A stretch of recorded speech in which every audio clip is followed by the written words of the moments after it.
요한계시록의 마지막 장들입니다. 요한계시록에서도 이제 성경의 끝부분에 이르르는 내용이죠.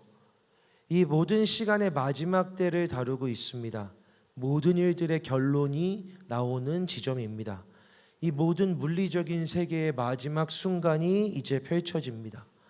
근데 그때 천상에 있는 가장 높은, 천상에서도 하나님을 가장 가까이서 만날 수 있는 가장 높은 존재들, 우리는 뭐 그게 어떤 사람인지 모르지만 24장로, 내생물, 이런 하나님을 정말 가까이서 만나고 하나님과 대화할 수 있는 존재들이 하나님 앞에 엎드려 있습니다. 마지막 순간의 장면이죠. 그들이 하나님을 향해 경배하며 이렇게 이야기합니다. 아멘, 할렐루야 라고. 아멘은 하나님이 말씀하신 대로 그렇게 될 것입니다 라는 뜻을 갖고 있습니다. 여러분이 아멘 할 때 하나님의 뜻대로, 하나님의 말씀대로 될 것입니다 라는 뜻이 이 아멘이라는 말 속에 담겨 있습니다. 이 24장로와 내 생물, 거기 성경에 나오는 하나님 천상의 보좌에 가까이에 있는 이 존재들이 아멘이라고 한 겁니다. 아멘이라고 하고 그 뒤에 자연스럽게 나왔던 말은 할렐루야였습니다. 할렐루야는 우리 하나님을, 여호와를 찬양하라는 뜻이죠. 하나님 말씀대로 될 것을 믿습니다. 하나님 찬양합니다. 이렇게 그들이 하나님을 찬양하고 하나님께 나아갔던 겁니다. 그러자 보좌에서 음성이 나옵니다. 그때 보좌에 앉아 계신 분은 하나님이시죠, 당연히. 하나님이 이렇게 말씀하시는 겁니다. 하나님의 종들, 곧 그를 경외하는 너희들아, 작은 자나 큰 자나 다 우리 하나님께 찬송하라. 하나님은 이제 하나님 보좌 앞에 엎드려 있는 24장로와 내 생물뿐만이 아니라 하나님의 종들, 곧 하나님을 경외하는 너희들아, 다 작은 자나 큰 자나, 너희들의 상황이 어떠하든, 너희들이 지금 작든, 너희들이 조금 낮든, 너희들이 조금 부유하든 가난하든, 상황이 좋든 안 좋든, 너희의 어떠함과 상관없이 모두 다 하나님을 찬양하라 라고 하나님이 말씀하시는 겁니다. 이런 건 명령이죠. 하나님을 찬양해라. 너의 상황과 상관없이 하나님을 찬양해라. 우리 하나님의 음성이 보좌에서 이렇게 나오는 이 세상의 마지막 때의 한 장면입니다. 여러분, 찬양을 하나님이 명령하시죠. 찬양해라. 너 찬양해라. 명령에 따라 찬양을 한다고 하는 게 좀 어색하지 않습니까? 찬양이라는 건 우리 하나님을 높이는 것, 우리 하나님께 영광을 돌리는 건데, 그걸 명령을 받고 한다, 명령을 듣고서 하나님을 찬양한다라고 하면 그게 진짜일까? 그게 진심일까? 라는 불편함이 있지 않습니까? 천상에 하나님 앞에 있었던 그 24장로와 내 생물이 찬양했던 이유는 아멘 때문이었습니다. 그 아멘은 이러한 말이라고 했죠. 하나님의 말씀대로 이루어질 것을 믿는 믿음. 하나님 앞에 섰는데 하나님의 말씀이 정말로 이루어질 게 믿어져서, 하나님의 말씀대로 진짜 이루어지겠구나라는 게 믿어져서, 이 믿음이 생겨서 아직 이루어지지 않았는데, 아직 그 일이 일어나지 않았는데 찬양한 겁니다. 하나님 찬양합니다. 그게 24장로와 내 생물이 찬양했던 이유였죠. 이 경배의, 이 찬양의 이유는 이 모든 것을 자기 말씀대로 반드시 이루시는 하나님에 대한 믿음이 담겨 있는 겁니다. 하나님이 하실 것이기 때문에 먼저 찬양하는 거죠. 하나님이 이루셔서 찬양한 게 아니라 하나님이 이루시리라는 확신 때문에, 믿음 때문에 먼저 찬양이 나오는 겁니다. 그래서 할렐루야, 우리 하나님을 찬양합니다 라는 외침까지 가게 되는 거죠. 그 고백을 듣고 하나님은 그럼 이제 너희도 찬양해라. 내 앞에 있는 너희들만이 아니라 종들아, 하나님을 경외하는 너희들아, 너희들이 지금 작든 크든, 너희들의 상황이 어떠하든 너희도 다 하나님을 찬양해라 라고 명령하시는 겁니다. 이 앞부분에서는 믿음의 반응이었던 찬양이 이제는 명령에 대한 순종이 됩니다. 하나님 찬양하라고 명령하셨으니까 우리가 찬양을 하게 된다면 순종으로 찬양하는 거죠. 하나님 말씀에 대해 순종하는 겁니다. 찬양이란 지금 이 앞에 24장로가 했었을 때도 나와 상관없습니다. 왜냐하면 이 찬양이 어디서 나오는 거냐면 하나님이 나에게 어떠한 일을 이루셨기 때문에, 하나님이 나에게 어떠한 일을 행하셨기 때문에 감사합니다 라고 찬양하는 게 아니라 하나님이 그 일을 이루실 수 있다라는 믿음이 내 안에 있다 보니 하나님이 그 일을 이루실 만한 존재라는 것을 믿고 있는 그 믿음 때문에, 하나님에 대한 믿음 때문에 찬양이 발생하는 거니까요. 그러니까 이 찬양은 나와 상관없이 하나님에 대한 내 인식, 내 믿음 때문에 생기는 겁니다. 또 그 다음에 그의 종들이, 그 뒤에 그 너머에 있는 그의 종들, 그를 경외하는 우리들이 하나님을 찬양해야 하는 이유는 명령에 대한 순종입니다.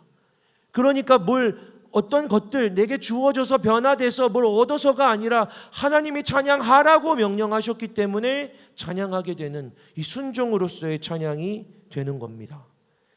사랑하는 여러분, 진짜 찬양은요, 진짜 예배는요, 근거가, 동력이 우리 안에 있지 않습니다.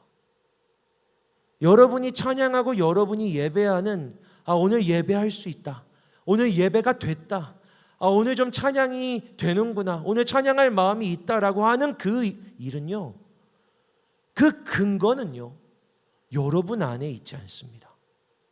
우리 안에 있는 걸로 찬양하는 게 아닙니다. 우리는 착각할 때가 있습니다. 오늘은 좀 마음이 힘드니까 하나님을 찬양할 것 같아. 오늘은 내가 마음이 너무 슬픈데 교회 가서 목사님이 막 신나는 찬양하면 어떡하지? 그러면 난 안 신난데?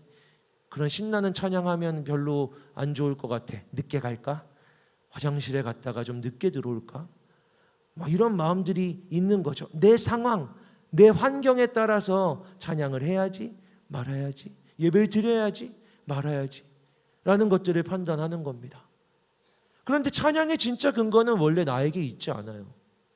하나님이 우리에게, 얘야 내가 이 한 주간 너를 기분 좋게 해줄 테니까, 얘야 내가 이 한 주간 너한테 좋은 일들을 많이 베풀어 줄 테니까 너 주일에는 나와서 나를 찬양해야 된다.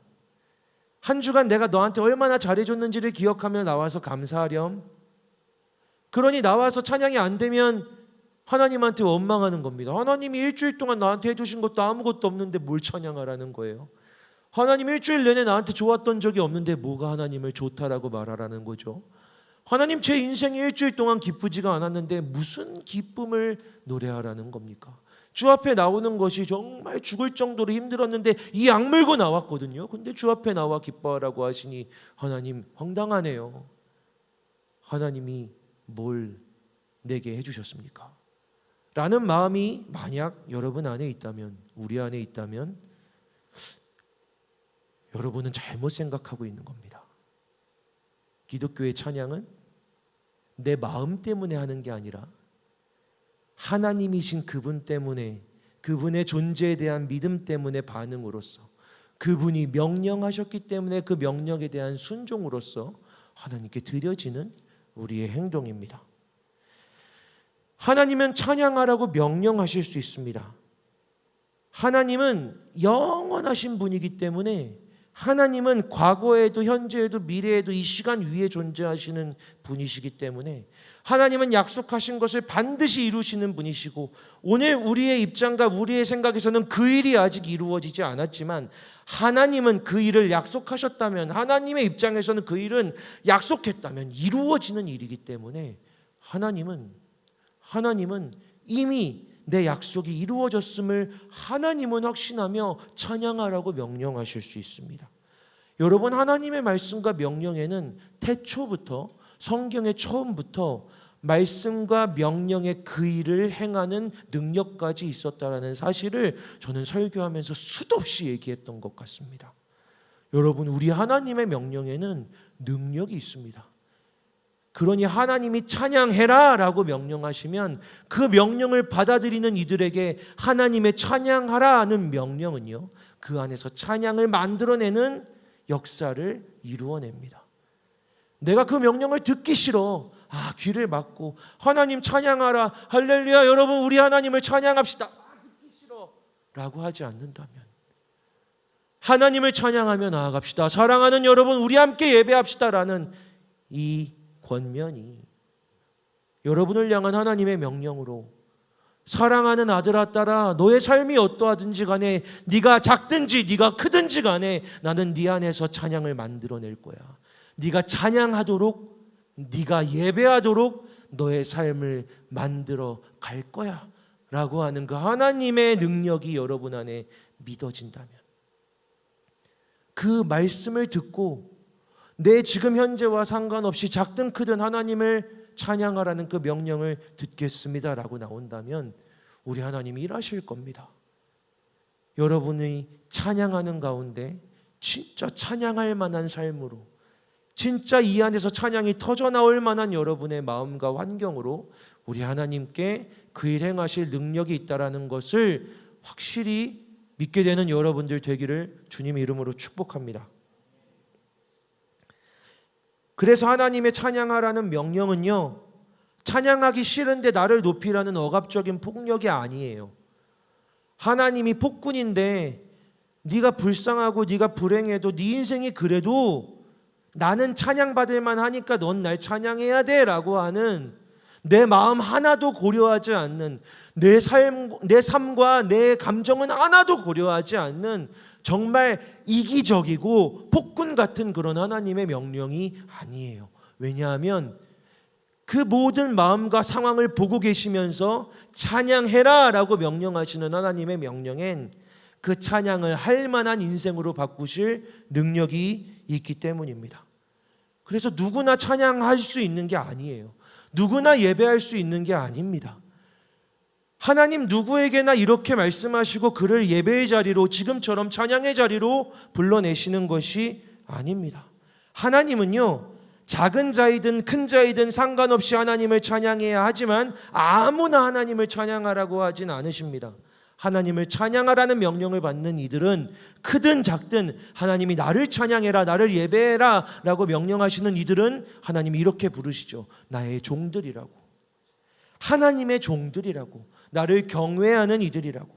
하나님의 종이니까 하나님 명령하실 수 있는 겁니다. 내가 너의 주인이니까, 너는 내 종이니까, 그래서 찬양하라고 내가 명령할 수 있는 거야. 그래서 명령을 받은 종들 안에서 찬양을 명령하시고 그 종들 안에 주인을 향한 믿음을 창조해 내시는 거죠.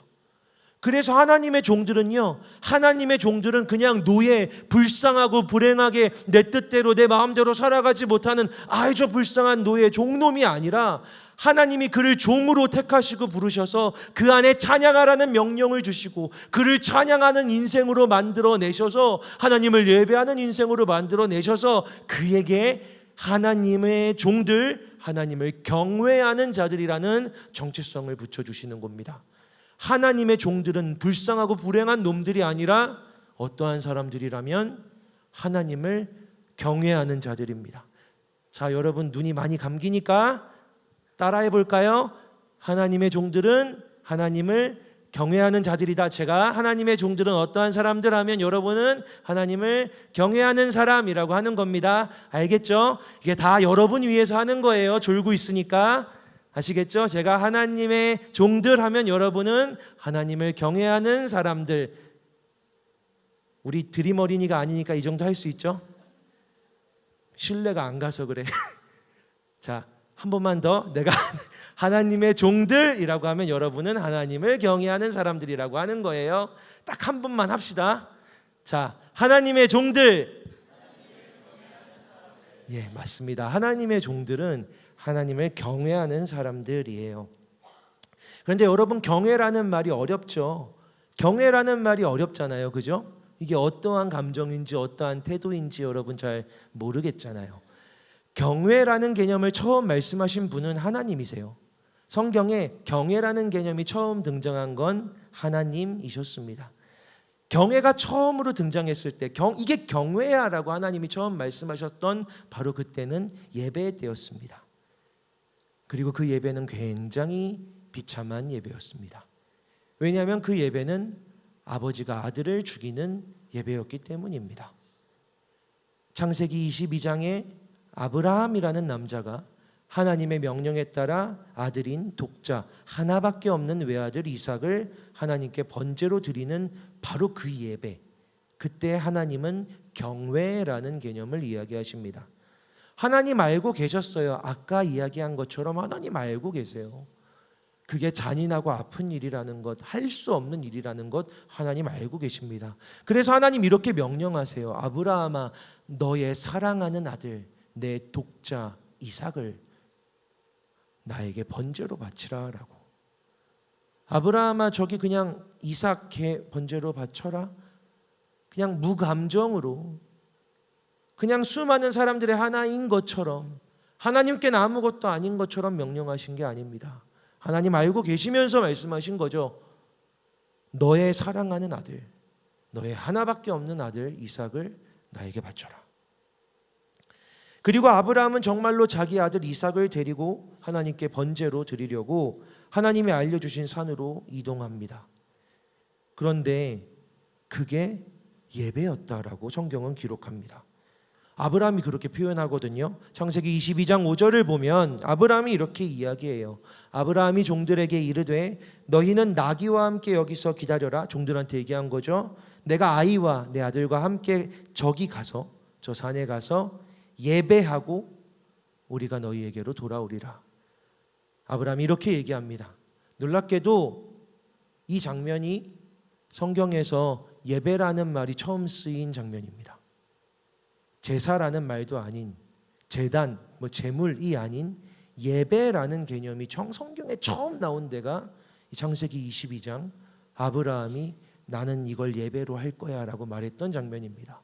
그리고 바로 그때 하나님은 이게 경외야 라고 말씀하시는 거죠. 아들을 드리는 그 순간, 그걸 경외라고 하나님이 보셨다라는 겁니다. 예배와 경외는 이렇게 엮여 있습니다. 예배입니다, 여러분.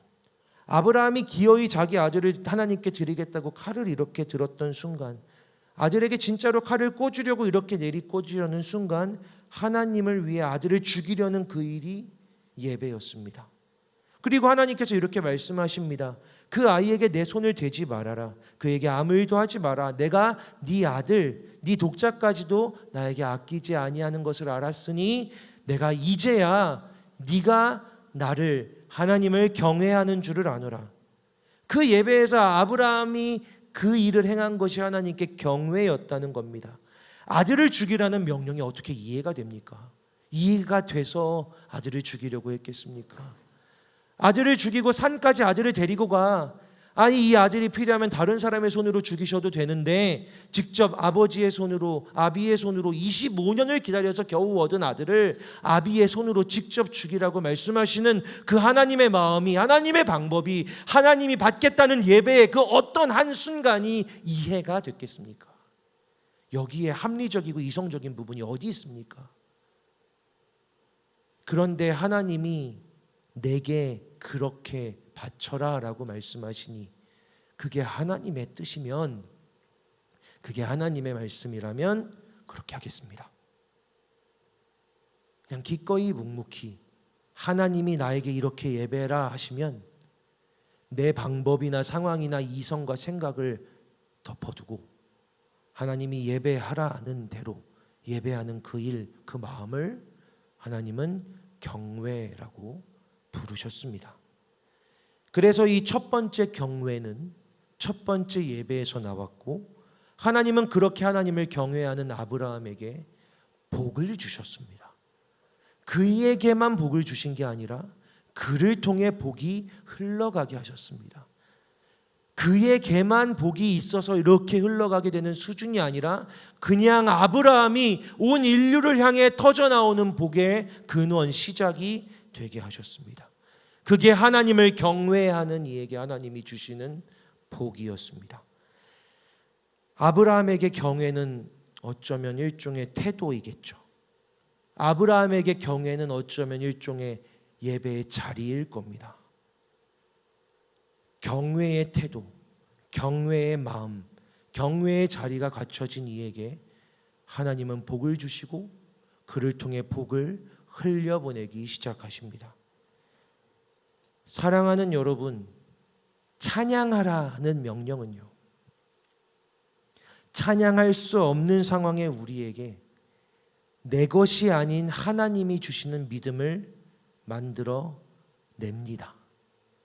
다시 한번, 하나님이 여러분에게 찬양해라 라고 명령하신다면, 그리고 여러분이 귀를 열어 그 명령을 듣고 반응하겠다라고 결단한다면, 찬양하라 하는 이 명령은 여러분을 순종하게도 만들 수 있고, 순종하여 찬양하는 가운데 여러분 안에 정말 하나님을 믿는 믿음을, 지금 내 상황이 찬양할 수 없는 상황임에도 불구하고, 내 감정이 인정할 수 없음에도 불구하고 하나님이 찬양하라고 명령하셨기 때문에 그것에 순종하여 찬양하는 가운데 이 안에 믿음이 발생합니다. 그건 하나님이 창조하신 믿음이죠. 하나님을 믿는 믿음입니다. 저는 오늘 혹 여러분들에게 하나님이 이제 남은 몇 번의 찬양들 통해 사랑하는 딸아, 사랑하는 아들아, 찬양해라 라고 여러분의 마음에 울림을 주실 때 듣고 반응하여 내 마음과 내 상황과 환경에 상관없이, 지금 내 상태와 상관없이 그럼 찬양하겠습니다, 여기서도 찬양하겠습니다 라고 반응하고 순종할 때에 진짜 보이지 않았던, 믿을 수 없었던, 확인할 수 없었던 내 인생과 나를 살피시고 나와 동행하시는 하나님에 대한 믿음이 여러분의 찬양과 고백 가운데 생겨나게 되기를, 창조되기를 주님의 이름으로 축복합니다. 이게 바로 예배입니다. 사랑하는 여러분, 하나님은 그렇게 하나님을 예배하는 이들을 나의 종들, 나를 경외하는 이들이라고 부르십니다. 그리고 하나님을 경외하는 이들에게 하나님이 복을 주세요. 말씀을 준비하며 기도했습니다. 하나님, 제가 이 청년들을 정말로 사랑하는데 하나님, 제가 줄 수 있는 것은 없지만 하나님, 이들이 복을 받았으면 좋겠습니다. 하나님, 이 청년들이 정말 하나님의 복을 받았으면 좋겠습니다.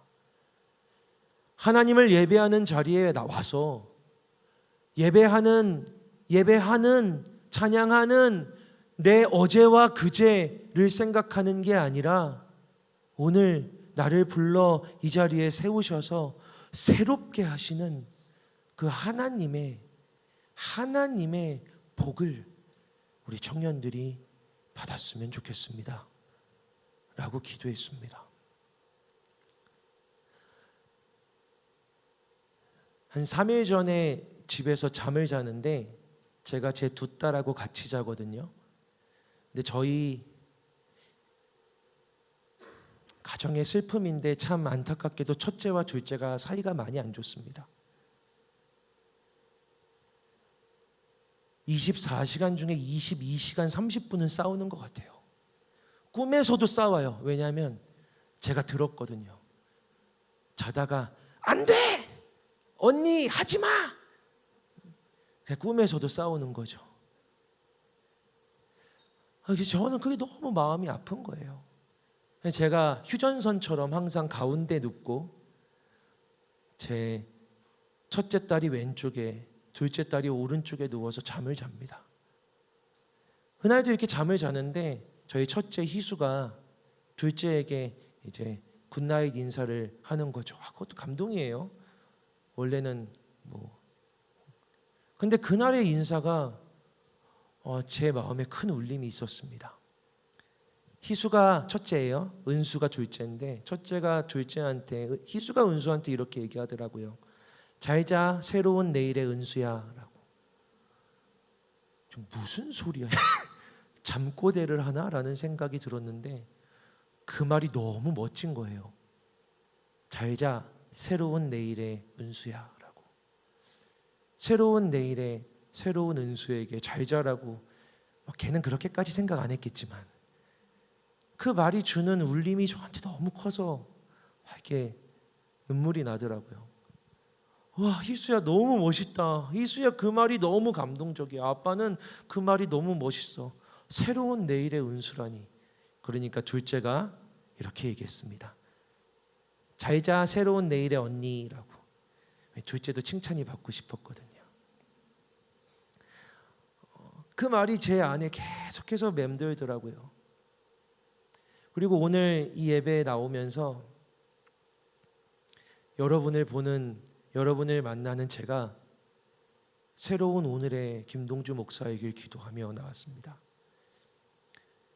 여러분을 새로 만나는 목사처럼 여태까지 알고 있는 쟤는 저러네, 쟤는 저러네가 아니라 그냥 새로운 마음으로 새로운 오늘의 김동주 목사가 되어 여러분을 만나게 해달라고, 새로운 마음으로 설교하게 해달라고 기도하며 이 자리에 서 있습니다. 처음 이곳에서 예배하는 것처럼 예배하게 해달라고 기도하며 여기에 나와 있습니다. 사랑하는 여러분, 굉장히 부끄럽겠지만 여러분에게 한 가지 부탁을 드리려 합니다. 옆에 있는 이에게 가능하다면 이름을 한번 물어보는 도전을 해도 되겠습니까? 좌우에. 진짜 하기 싫으면 안 해도 돼요. 괜찮습니다. 자, 이름을 물어봤을 겁니다. 그러면 그에게 이렇게 축복하는 여러분들이 되기를 바랍니다. 새로운 오늘의 땡땡아 축복한다라고. 좀 제발 해주세요 좀.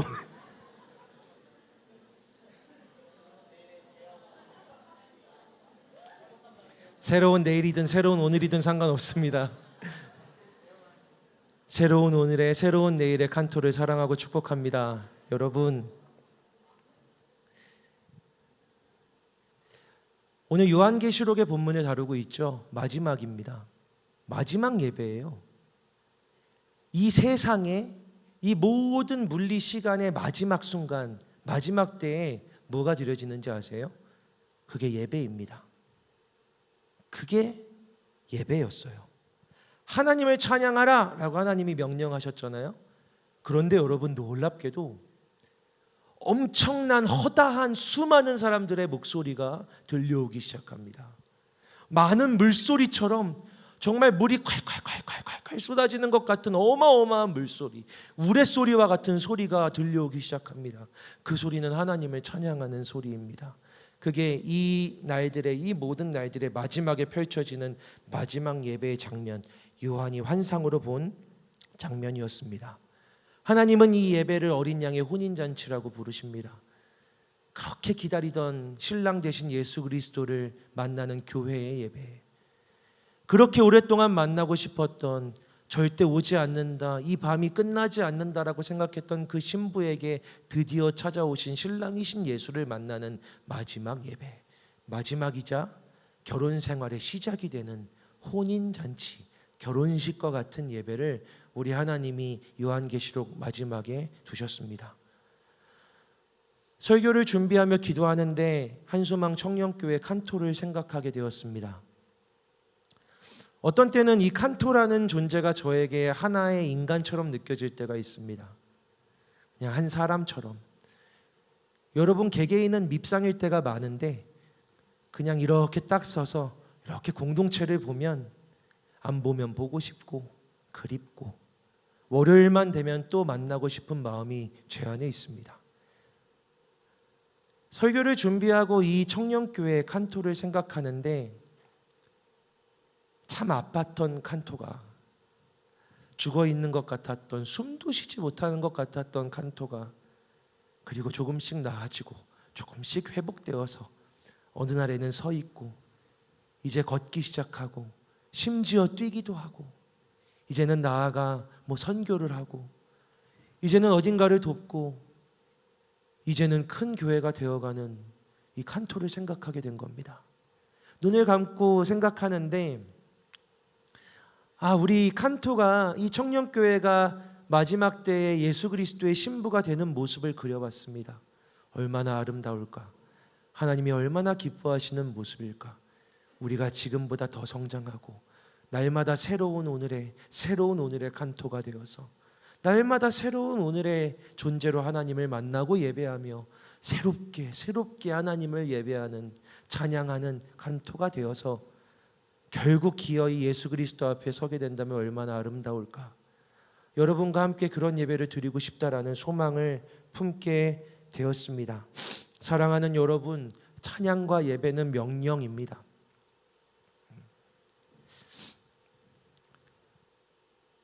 찬양은 명령입니다. 왜냐하면 하나님이 여러분 안에 믿음을 만들어내고자 하시기 때문입니다. 예배는 명령입니다. 왜냐하면 그 예배를 드리는 이들이 하나님을 경외하게 하셔서 그에게 복을 주고자 하시기 때문입니다. 오늘 마지막으로 결찬하며 임례라는 찬양을 함께 부르고 싶었습니다.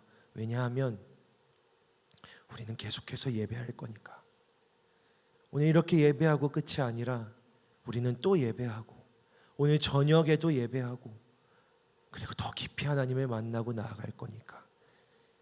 오늘도 새로운 오늘 하나님을 예배하게 될 것이니까.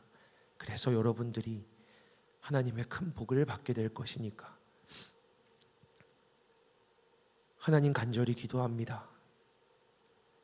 말씀대로 명령대로 찬양하고 예배하며 주의 예비하신 복을 받는, 주님을 경외하는 복을 받는 사랑하는 한소망 청년교회 칸토가 되게 하여 주시옵소서. 예수 그리스도의 이름으로 기도합니다. 아멘. 우리 시간 함께 자리에서 일어나서 찬양할까요?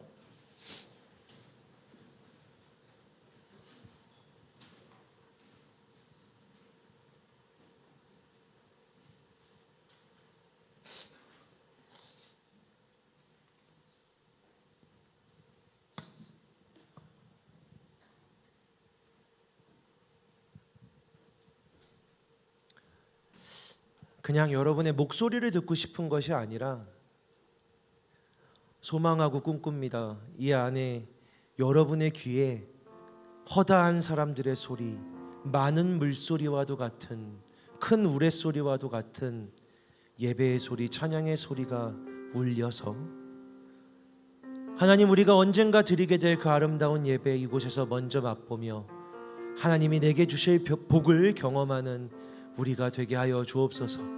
우리 그런 마음으로 함께 예배로, 찬양으로 나아갑시다.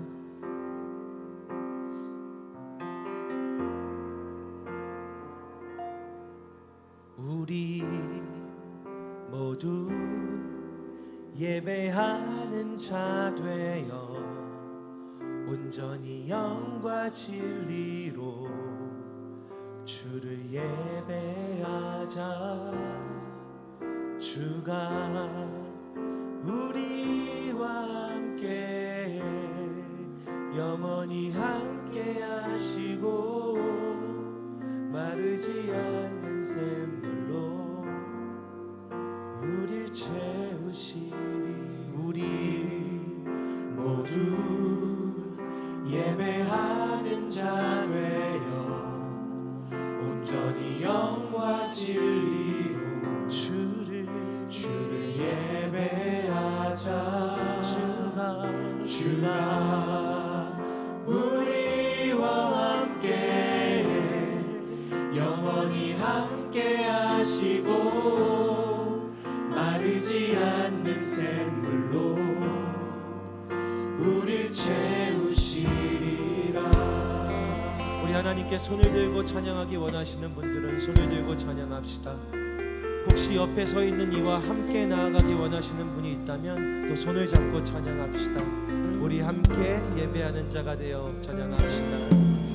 우리 모두 예배하는 자 되어 온전히 영과 진리로 주를 예배하자.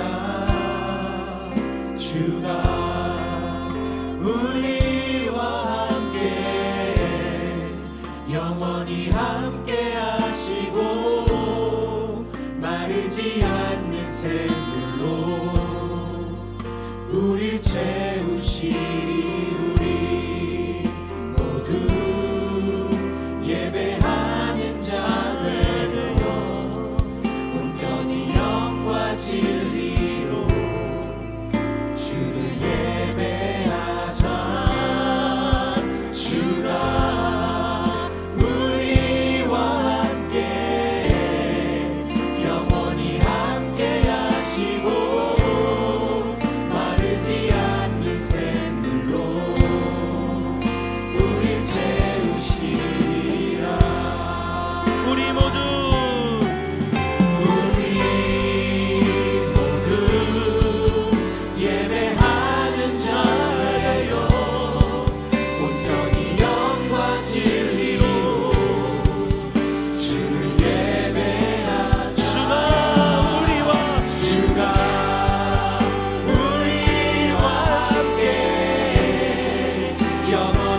여호와의 종들 여호와를 경외하는 자들아 우리 하나님을 찬양할지어다 예배할지어다 우리 하나님께 나아갈지어다. 우리 시간 함께 기도하겠습니다. 하나님 아버지 우리로 주님을 온전히 예배하게 하여 주시옵소서. 나의 어떠함과 상관없이 주님을 찬양하게 하여 주시옵소서. 우리 주의 이름 한번 외치며 함께 기도하겠습니다. 주여 하나님 아버지 기도합니다. 하나님 아버지 저희로 주님을 찬양하며 예배하게 하여 주시옵소서. 하나님 아버지 주님 명령하여 주시옵소서. 하나님 아버지 사랑하는 이들의 하나님 아버지 감정이 어떠하고 아버지 이들의 삶이 어떠하고 하나님 아버지 이들의 마음과 상황과 상태와 그들의 관계가 어떠하고 하나님 아버지 하나님 이들을 찬양하라 명하셨사오니 하나님 아버지 이들에게 예배하라 명령하셨사오니 하나님이 이들을 주의 종으로 주를 경외하는 자들로 만드시겠다고 하나님 명령하셨사오니 하나님 아버지 영혼들 하나하나에 명령하여 주옵소서. 찬양하라 찬양하라 예배하라 예배하라 너의 주를 너의 주인이신 하나님을 너를 창조하신 하나님을 너를 지키시고 보호하시고 인도하시는 너의 전능자 너의 창조주 너의 보호자 너의 인도자 너의 권능자 너의 하나님을 찬양하라. 하나님 아버지 역사하여 주옵소서.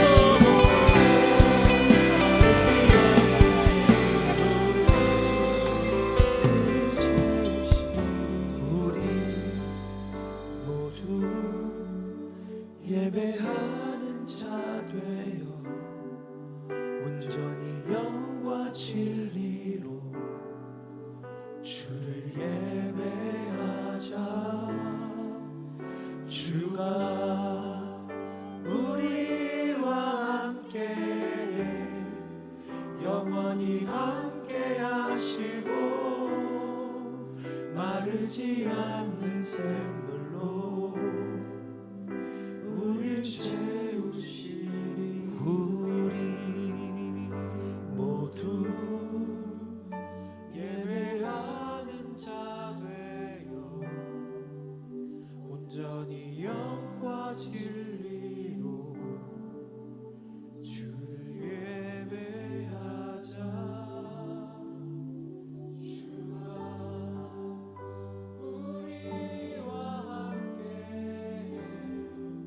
영원히 함께 하시고